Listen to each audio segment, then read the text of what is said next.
I've gone on record saying my ideal was a labor of pessimism, having been thwarted in various ways in previous attempts to produce my own fan-made Thomas stories in one format or another.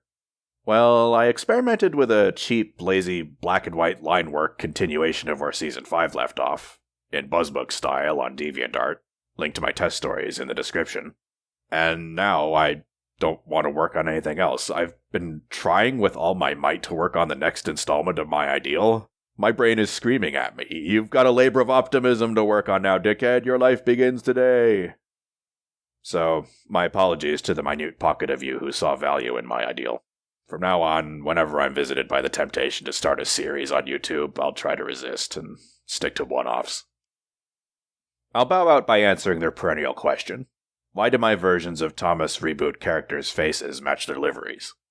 The question I always get from outsiders is why do they all have light gray faces? And that's the only question I can't answer. All I know is there's a pretty good reason why they weren't colored the conventional smoke box door color. If you shop around, you'll find a handful of steam engines who did have smoke box doors painted light gray.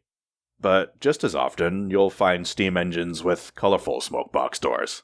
Bottom line, gray faces across the board has had its run confusing people. In a top-to-bottom reboot, let's let another aesthetic choice have a turn.